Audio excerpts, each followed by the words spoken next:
Hello, lovely student. Welcome to Silence Classes e-learning platform. Let's continue with the chapter pair of linear equation into variable. Exercise 3.2. Exercise 3.1 we have already completed. हम लोग 3 exercise 3.1 बेटा already कर चुके हैं. Introduction part भी मेरी playlist में available है बेटा. आप लोग जाके देख सकते हो. इंट्रोडक्शन पार्ट को पहले इंट्रोडक्शन पार्ट को क्लियर कर लीजिए बेटा, जिससे कि कोई भी प्रॉब्लम ना हो क्वेश्चंस को करने में. ओके, इन क्वेश्चंस को क्या सॉल्व करना है बेटा, by using substitution method. Substitution method में ऑलरेडी इंट्रोडक्शन पार्ट में बता चुका हूँ. एक्सप्लेनेशन थोड़ा सा दे देता हूँ बेटा. हमारे पास 2 वेरिएबल होते हैं बेटा, क्योंकि हम लोग किस में बात वर्क कर रहे हैं बेटा, चैप्टर कर रहे हैं 2 वेरिएबल्स वाला. किसी भी एक वेरिएबल को हम लोग लेफ्ट हैंड साइड पर रोक लेते हैं, राइट हैंड साइड पर सेकंड वेरिएबल को ले जाते हैं बेटा. ओके, जिससे हमें एक वेरिएबल की वैल्यू मिल जाती है. ओके, उसको हम लोग किसी भी इक्वेशन में पुट करते हैं बेटा. ओके, और एक की वैल्यू फाइंड आउट कर लेते हैं. ओके, उसके बाद एक की जो वैल्यू आ जाती है तो सेकंड की भी वैल्यू हम लोग इसको इक्वेशन में पुट करके फाइंड आउट कर लेते हैं. ये हो गया वर्बल. ओके, वर्बली मैंने आप लोग को इंट्रोड्यूस कर दिया है कि सब्स्टिट्यूशन मेथड होता क्या है एक्जैक्टली. ओके, एलिमेंट्री मेथड से भी कर सकते हैं बेटा, but we don't have to do that because हमें बताया गया क्वेश्चन में कि सब्स्टिट्यूशन मेथड ही करना है. ओके, सो जो मेथड कहा जाएगा उसी को यूज़ करेंगे. क्वेश्चन नंबर 3 हमसे क्या कह रहा है बेटा, हमारे पास लिखा हुआ है 3x minus y is equals to 3, यानी 3x minus y is equals to 3, 9x minus 3y is equals to 9.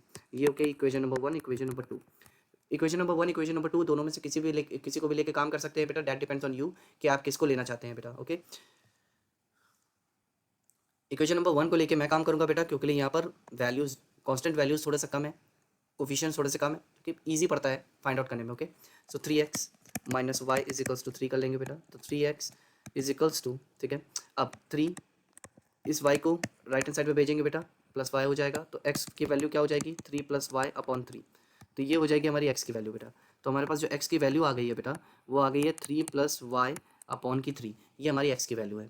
अब हम लोग किसी भी इक्वेशन में इसको पुट कर सकते हैं बेटा, चाहे इक्वेशन 1 में पुट कर लें, चाहे इक्वेशन 2 में पुट कर लें. किसी में पुट कर लेंगे बेटा, हमें उसकी किसकी वैल्यू मिल जाएगी, x की. पुट करेंगे तो y की वैल्यू मिल जाएगी. ठीक है, अब 3x minus y is equals to 3. First equation में ही x की वैल्यू पुट करते हैं. 3 क्या हो जाएगा बेटा, x की वैल्यू क्या मिली है, 3 plus y upon 3 minus y is equals to 3. देखिए ये, सो बेटा 3 से ये 3 कट जाएगा, 3 से 3 कट जाएगा. हमारे पास क्या वैल्यू बची बेटा, 3 plus y minus y, sorry 3 plus y minus y is equals to 3. हमारे पास ये वैल्यू बचेगी बेटा. ओके, सो जिससे ये और ये कट जाएगा बेटा, तो क्या बचेगा, 3 इज इक्वल्स टू 3. जब बेटा इस तरीके की स्टेटमेंट आ जाती है, जब इक्वेशन इक्वल हो जाती है एक दूसरे के, जब हम लोग सॉल्व करते हैं और इक्वेशन एक दूसरे से क्या हो जाती है बेटा, इक्वल हो जाती है, तो इसका मतलब ये होता है बेटा कि इसके कई सारे सॉल्यूशन, एक्स की कोई एक स्पेसिफिक वैल्यू नहीं है, एक्स की कोई भी स्पेसिफिक वैल्यू नहीं है. तो दिस स्टेट इसमें क्या लिख सकते हैं बेटा, this statement is true for all the values of x, all the values of x. Okay, so we can write it down, this statement is true for the values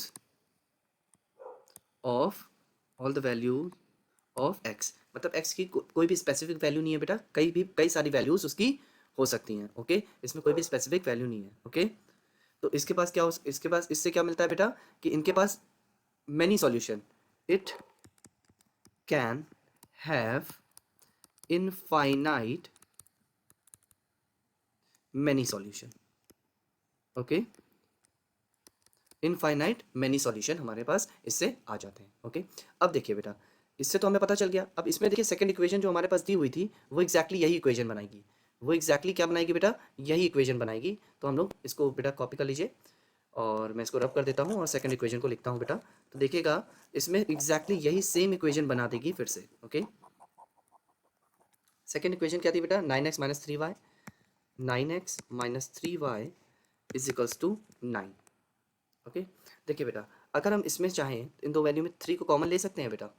okay, 3 को अगर हम common ले लेंगे तो हमारे पास क्या बच जाएगा बेटा, 3 3 ज़ा 9, यानी 3x माइनस वाई बचेगा इज इक्वल्स टू 9 बचेगा. ये मल्टीप्लीकेशन बेटा डिवीजन में चला जाएगा. ये 3x minus y is equals to 9 upon 3 हो जाएगा. 3 3 ज़ा 9 होता है बेटा. तो देखिए आखिरी में क्या बचा, 3x minus y is equals to 3. देखिए ये इक्वेशन और ये इक्वेशन बिल्कुल सेम हो गई बेटा. ओके, इसका मतलब अगर हम इसमें x और y की वैल्यूज़ निकालेंगे बेटा, ग्राफिकली अगर हम लोग इसको सॉल्व करेंगे, ठीक है, तो ये एक दूसरे के ऊपर क्या कर रही होंगी बेटा, कोइंसाइड कर रही होंगी. क्या कर रही होंगी, कोइंसाइड कर रही होंगी, मतलब इनफाइनाइट मैनी सॉल्यूशन मिलेगा इसका. ओके, आई होप आप लोग को समझ में आ गया होगा बेटा। जब इस तरीके की वैल्यू जब इक्वल्स में आ जाती है बेटा, तो उसका कोई भी एक स्पेसिफिक आंसर नहीं होता है, इसमें कई सारी वैल्यूज पुट हो सकती हैं बेटा, इनफाइनाइट मैनी सॉल्यूशन होते हैं इसमें। ओके, सो आप लोग लिख सकते हो they are not having any specific value. Okay, the there are infinite many values of the solution of this particular equation. Okay, so have a wonderful day ahead guys. Please do like and subscribe my channel beta. Okay, bye bye, take care, see you.